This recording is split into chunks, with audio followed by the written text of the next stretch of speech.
Ja, nič akcija, mislim, da je bila dolga žoga. Tam smo se nekako dali žogo, zadržali, kar je tudi pomembno, kako smo se zmenili v sečilnici, trener jim dal take napotke, tudi žoga takoj na bok in Biler, ko smo že videli neštetokrat, njegova asistenca, res imajo oči in tu je danes je ven. Well, I think it's a little bit disappointing, but yeah, we were 1-0 down, so then it's more difficult. We didn't do enough to win, so I think at the end we didn't deserve it because we had to put more energy in the game. And ja, točko osvojiti v Gleizenkirchenu je ena velika kvaliteta. Mislim, da smo odigrali eno dobro tekmo, da smo bili na zelo visoki nivoju, da smo bili konkurenčni z odlično ekipo Schalkeja in točka je tista, katera je zadovoljiva, glede na dogajanje pa bi lahko bilo tudi kaj več. S čim ste bili najbolj zadovoljni? Predvsem za pristopom in nivojem igre, katerega smo prikazali.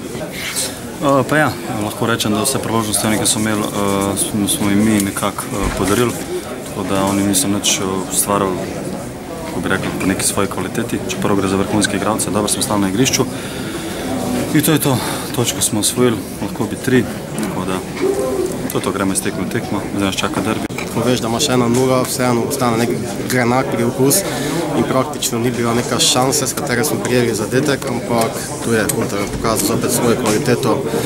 Igral v Real Madridu, ni bil tam zastojni in dal že nešteto takih golov, kot je dal danes, tako da pač na koncu vseeno mislim, da smo odigrali odlično tekmo in smo lahko ponosni na sebe in vsi so lahko ponosni na nas.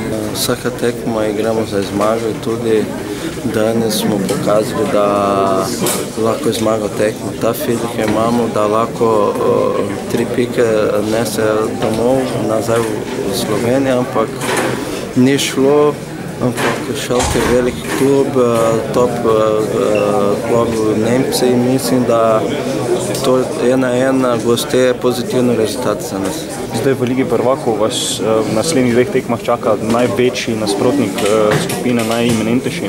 Že kaj razmišljate o Chelseaju ali je sobotni derbi? Ni še, ker imamo velik derbi Slovenije proti Olimpiji in želimo zmagati. Jaz sem tudi v prvem trenutku izjemno razočaran, ampak ko pogledamo, smo ponos Slovenije, tisti, ki so ljubosumni na nas, ki so videli, kako smo danes igrali.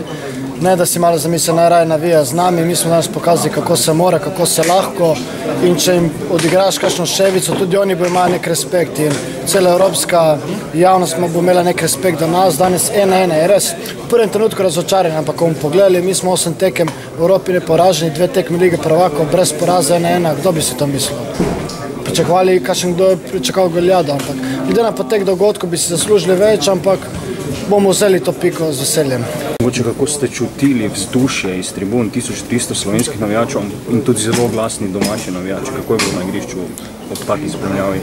Pa dobro, gledajte, domačih gledalcev je bilo 50.000, naših je bilo 1300, ampak moram povedati, da sem jih slišal skozi celo tekmo, če se malo samo skoncentriraš na njih in takoj slišiš.